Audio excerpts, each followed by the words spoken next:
Greetings, Gino here. We're going to do a One Night in Karazhan card review, and we're going to start with class cards. Enchanted Raven, a 1-mana 2/2 beast. We can compare this card with Flame Imp and Living Roots.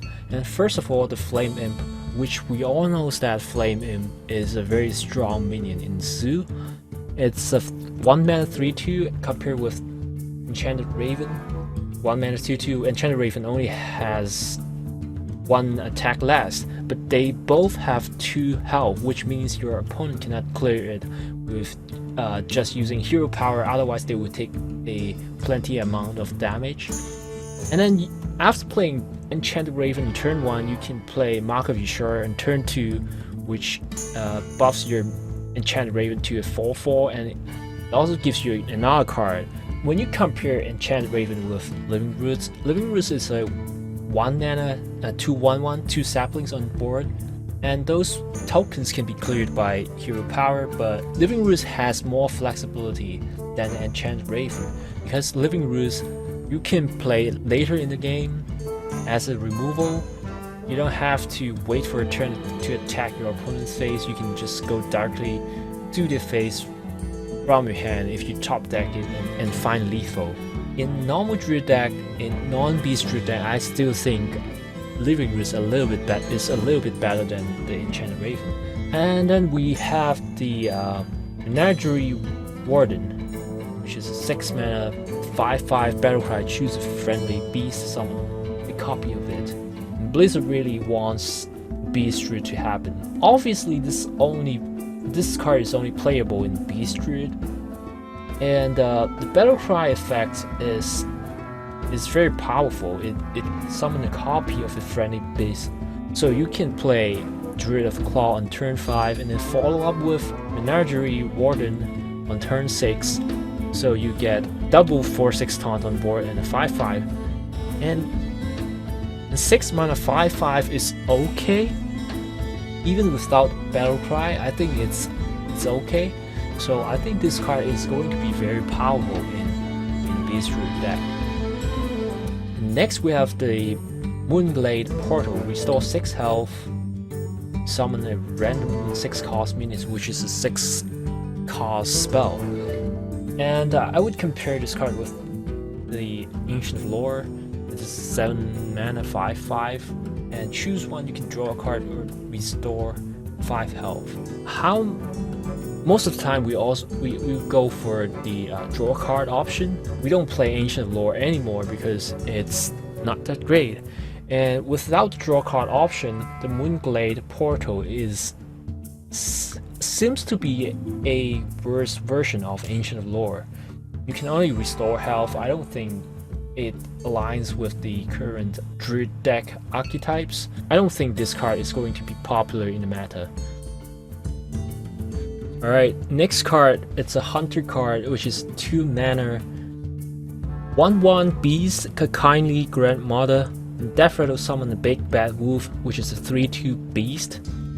I would compare this card with Hunter Creeper and Nerubian Egg. Hunter Creeper is popular back then.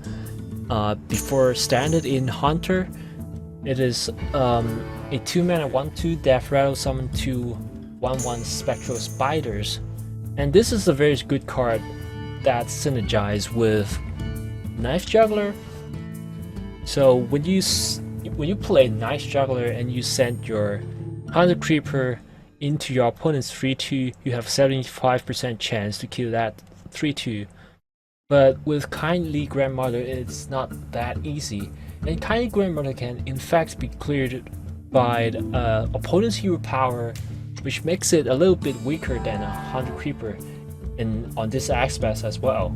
Kindly Grandmother is a little bit worse than Nerubian Egg, given the stats it's only 1/1 and 3/2. Nerubian Egg is a 4/4, so it's hard to get cleared by your opponent's removal. However, one upside of Kindly Grandmother is that you can send Kindly Grandmother to trade with your opponent's minion on its own, because it doesn't have to you don't have to play an Abusive Sidon or Power Overwhelming.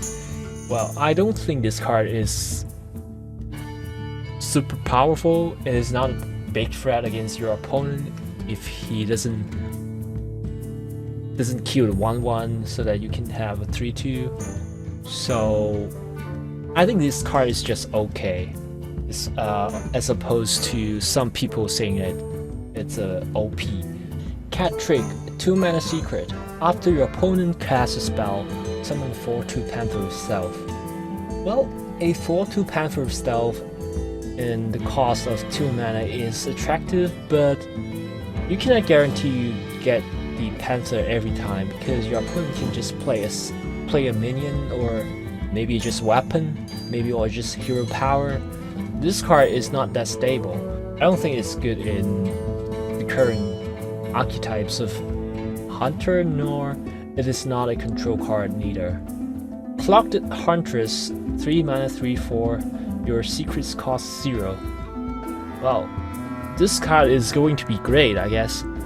You can play it with Snake Trap and Freezing Trap, and 3 mana 3/4 is a very good quality. And if you can play your secrets on turn 3 at the same time, this is going to give you a lot of tempo. This is going to be a staple in Secret Hunter. In Secret Hunter, you can play up to 4 to 5 traps, I believe. Mage Minion, 1 mana 1/1, Babbling Book, and Battle Cry, add a random mage spell to your hand. Well, I think this card, first of all, 1 mana 1/1, this body isn't going to do much if you're facing mid-range to control decks. Against aggro decks, the 1/1 can trade maybe with the 2/1s, but against aggro Shaman, this minion isn't going to do much against the Tunnel Trial and the Totem Golem, right? And let's take a look at is Battle Cry, add a random mage spell to your hand.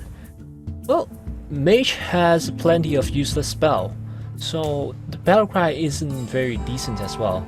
So I don't think this card is going to be very good. Why don't you play a decent spell instead? Medea's Valets, a 2 mana 2/3 Battle Cry. If you control a secret, deal 3 damage. Alright, we have to take a look at the popular secret we are playing right now. Is the Mirror Entity and the Ice Block. Before Standard, where we have Mad Scientist, Mirror Entity is pretty popular with the Temple Mage, and Ice Block is always popular with the Freeze Mage, and some aggro Temple Mage also use Ice Block so that you can get another turn for more damage. First of all, Mirror Entity isn't going to stick around. It is not consistent to have Mirror Entity to trigger the Battle Cry effect of Medea's Valet. And what about the Ice Block? I think for control mage deck, you really don't need Medea's Valet in those control mage deck because 2/3 body isn't really relevant. Doesn't align with the game plan with those control mage. In control mage, you rather play another maybe AoE removals. Firelands Portal, a 7 mana spell, deal 5 damage, summon a random 5-cost minion. This spell is very flexible because you can deal 5 damage to your opponent's face if you need the face damage, or you can remove his minion using the 5 damage. I don't think this card is too slow because it is only 7 mana and it can immediately affect the board. And Temple Mage, sometimes you find yourself trying to finish off your opponent as quickly as possible, or sometimes you find yourself wanted to control the board because the health of your opponent isn't very low yet. I think it's decent to have maybe 1 or 2 Firelands Portal in Temple Mage deck. And for Control Mage, I don't really know because currently there's no Control Mage except Freeze Mage viable on the ladder. And Freeze Mage, we don't need any minions. So Firelands Portal isn't going to isn't going to be played in Freeze Mage, I believe. Overall, it's a very decent spell for a Temple Mage. Knight Bane Templar, a 3 mana, 2/3 battlecry. If you're holding a dragon, summon 2 1/1 webs. The stats is okay, I think, but it's not so good because the stats are split into 3 bodies. And but it certainly helps the Dragon Paladin because Dragon Paladin has no early plays after standard because the Shield Minibot and Master for Battle are removed after standard. And speaking of Master for Battle, this card is comparable to Master for Battle. The difference is you have a 2/3 instead of 1/1, but you don't have the 1/4 weapon, which I think is a big deal because with 1/4 weapon you can kill your opponent's minions. Your opponent's minions on the board immediately after turn 3. You can even have attack phase if you like. Knight Bane Templar without that 1/4 weapon, I think it's just okay. It's not super powerful. Silver Moon Portal, a 4 mana spell. 4 mana paladin spell, give a minion +2/+2, summon a random 2-cost minion. I immediately think of the Pilot Shredder, which is a 4 mana 4/3. You can slam this Pilot Shredder on turn 4 without anything on board, but the Silver Moon Portal, you have to have a body already on board. So I think this Silver Moon body is weaker when you consider about this, and it only gives your minion +2/+2 as opposed to Pilot Shredder. It itself is already a 4/3.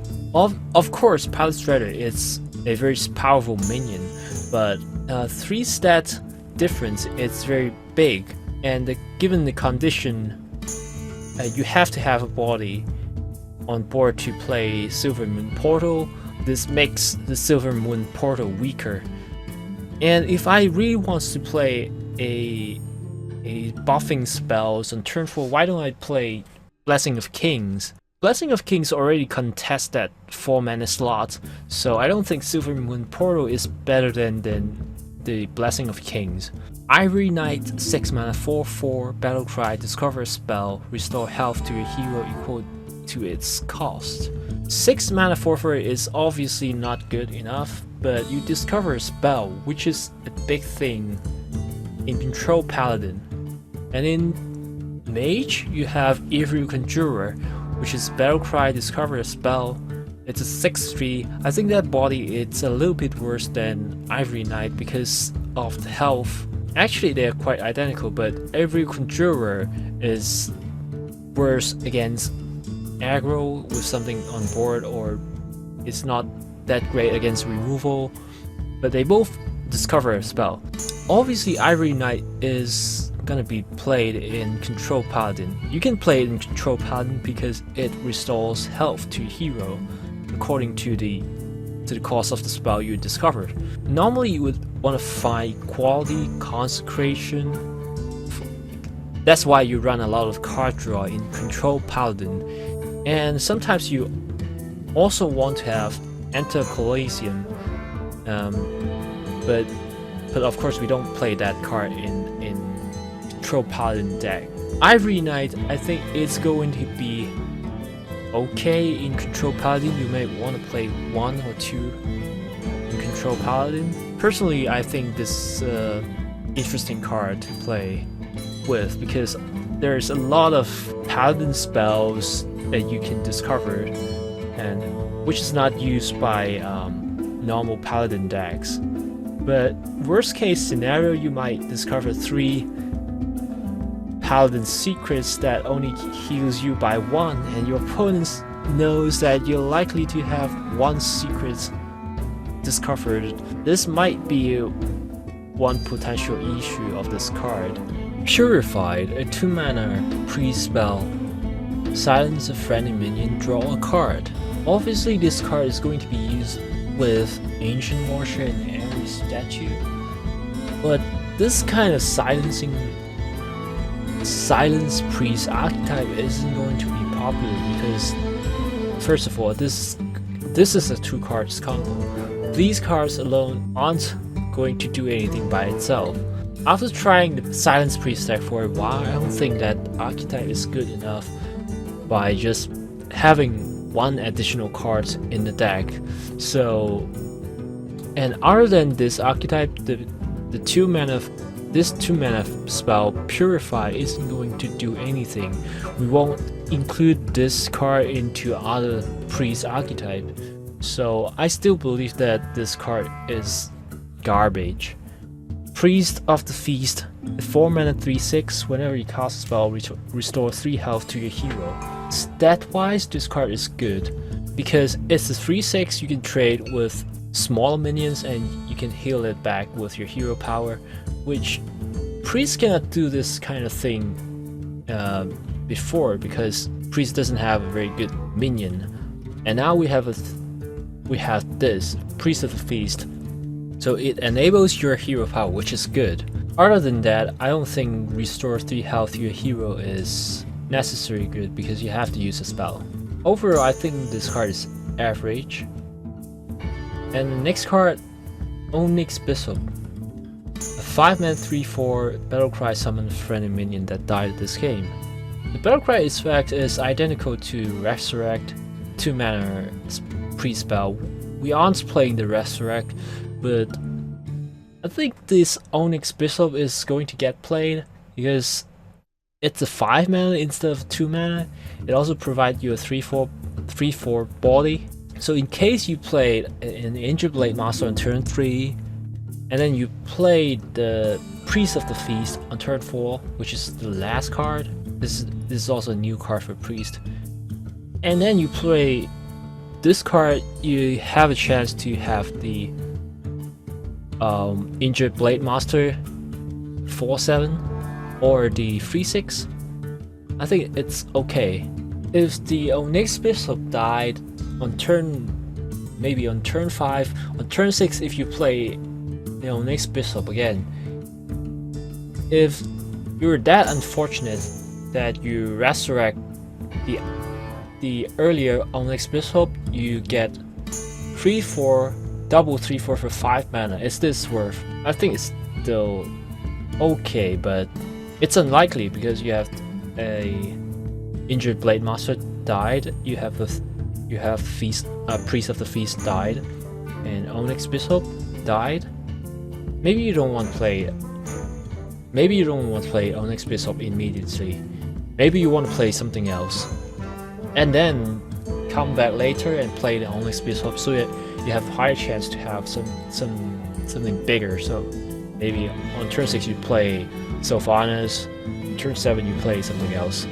To make this card works, you have to have a deck that's play around bigger minion, starting from 3 mana, Injured Blade Master, Priest of the Feast, Onyx Bishop, Sylvanas. I'm not sure. Maybe we can tinker it a bit. Swashbuckler, 1 mana 1/1 pirate. Battlecry, add a random class card to your hand from your opponent's class.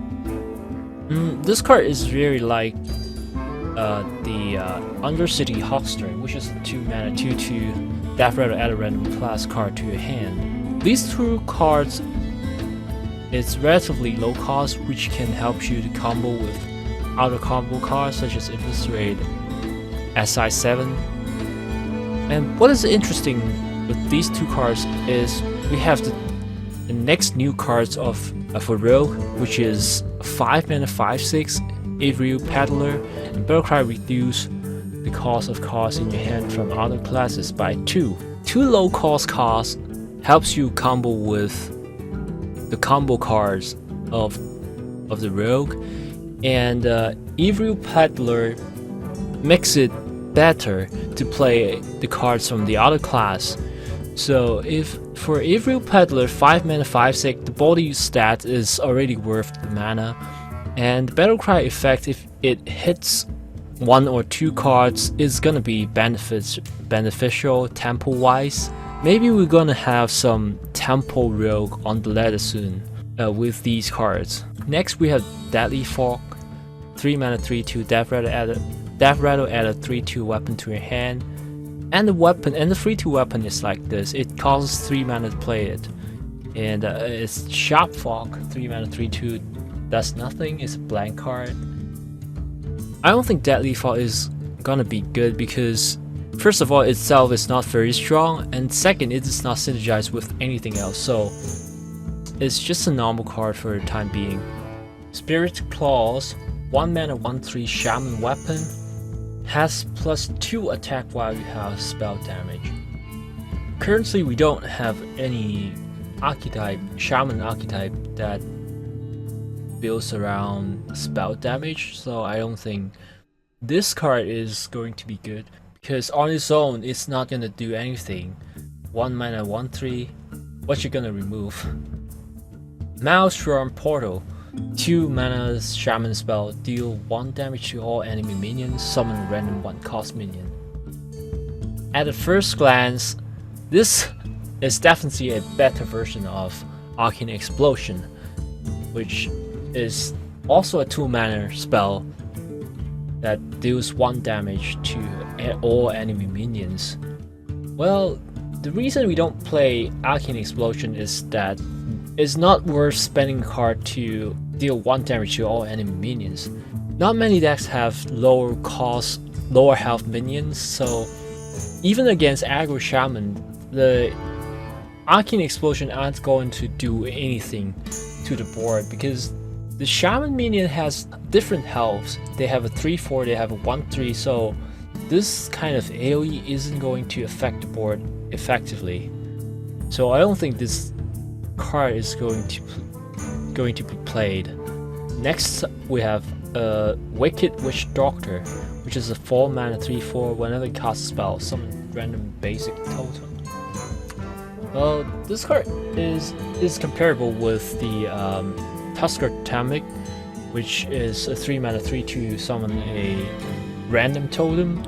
For Tusker Totemic we can have Mana Tide Totem, we can have Flame Tongue Totem, and as well as Totem Golem, but Wicked Witch Doctor, the condition is harsh. Whenever you cast a spell, I don't see any low cost spells would be used in the deck just because of this effect. And random basic totem, this is not a very attractive bonus after casting a spell. So this card, I don't think it's good. Malchusar's Imp, 1 mana 1/3. Whenever you discard a card, draw a card. This minion, the stat of this minion is comparable to the Void Walker, which is a 1 mana 1/3 taunt, and it's a staple in the current meta Su. So that means the stat is good enough for Malchusar's Imp to be included in the deck. What about the effect of this minion provides? It naturally synergizes with Soulfire and Doomguard in the Zoo deck, which is already included in Zoo decks in the current meta. And draw a card effect is very strong in Hearthstone. Malchusar's Imp can nullify the negative effect of discarding a card.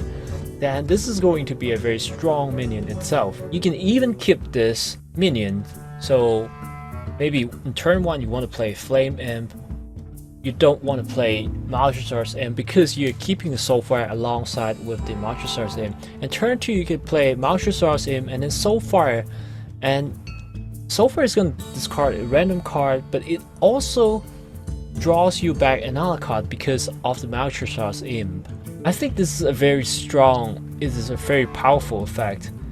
Pushing the limit, you can also play Darkshire Librarian, which is a 2 mana 3/2. I think the stats is okay for a 2 mana, and Battlecry discard a random card. If this negative effect is going to be nullified by this Malchusar's Imp, and then the Death Rattle effect is gonna reward you later on. And again, pushing the limit of this discard Su, you can have Fist of Jaraxxus, you can have Succubus and Dark Bargain, or maybe Tiny Knights of Evil. Well, these cards starting from Fist of Jaraxxus, Succubus, and Dark Bargain, they're a little bit bad on their own, but with Maltristar's I think this card might be okay because how strong the discard's effects are. And speaking of this card, we also have new cards, Silverware Golem, which is a 3-mana 3/3. You discard this minion, summon it. So this card also nullified the discard negative effect. And by playing a 3/3 minion for 3 mana, I think this is acceptable, not decent, but it's just below average. I think it's okay. The Silverware Golem and the Maltristar's Imps, I think these two cards are going to create a new archetype for Zoo, which synergize around discard effects. Karazhan, a 5-mana Warlock spell, summon a 1/1 Candle, 2/2 Brim, and 3/3 Teapot. This card is comparable with the Force of Nature, summon 3 2/2 minions on board. And the Force of Nature is currently not played by anyone. So I believe the Karazhan with a similar effects also won't be played. Mainly because after turn 5, your opponent can play a lot of different AoE. You can play Consecration, you could play Lightning Storm. So playing 1/1 and 2/2s are not that effective later on in the game. So Karazhan, there's no synergies with other cards. So I believe this card is not going to see play in any kind of Zoo decks or any kind of Warlock decks. To be fair, Karazhan is not that bad. It's just that we have better choices for 5-mana slots. Protect the King, 3-mana warrior spell. For each enemy minions, summon a 1/1 pawn with taunt. And this card, obviously we can immediately think of Unleashed Hounds. For each enemy minion, summon a 1/1 Hound with charge, which is also a 3-mana spell. But the difference is the Unleashed Hounds has charge, but Protect the King has taunt. I think even with Unleashed Hounds, it's not enough to remove your opponent's board alone. Obviously, you want to play it with Knife Juggler. You want to choose which minion to trade, so you can kill the biggest threat of your opponent, leaving the less threatening minions on the board and clear them later. I don't think Protect the King synergies with Knife Juggler because they don't have charge. They're very passive and reactive. But one thing you can imagine about is you can play Protect the King and play Bolster. For example, if your opponent has 5 minions on the board, you can play Protect the King and Bolster so that you have 5 3/3 with taunts. I don't think this is a good combo effect. It only establishes your board, but it can be easily cleared by AoEs, or maybe your opponent choose to make decent trades. So that's not enough for a 2 cards combo. So I don't think Protect the King is good. Up next we have Ironforge Portal. Gain 4 armor, summon a random 4-cost minion. So random 4-cost minion, usually you have maybe 3/4. The extra 2 mana is giving you 4 more armor. Does this worth? I don't think so. So I would say this is a bad card. And finally, the Fool's Bane, 5-mana 3/4, a warrior weapon, unlimited attack each turn. Can't attack heroes. Currently in the meta, Control Warrior has very strong single target removals, Shield Slam, Execute, weapons. They also have very good removal for a lot of minions, such as Brawl, but they don't have good multiple targets, like 3 or 4 minions, or maybe 2 minions. You're definitely not gonna Brawl it if your opponent has too big threat on board. And oftentimes you have to play a weaker minion such as an armor smith or maybe a Acolyte of Pain and try to maximize your chance to win the brawl. So if your opponent has 2 to 3 medium minions, currently the Control Warrior cannot clear it, cannot deal with that. And with Fool's Bane, you can equip the Fool's Bane and take damage, attack 2 to 3 times so that you can clear the board. And this card is going to fill in the blank of the current Control Warrior.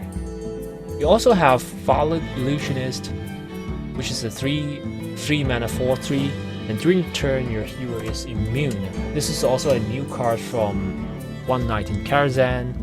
So if you play this alongside with the Valid Teacher Illusionist alongside with Fool's Bane, it's equivalent to restore 10 armor or 10 health to your hero. I think this is a very good combo. And Valid Teacher Illusionist itself is a 3 mana 4/3, so the stat is not that bad. It is worth trying.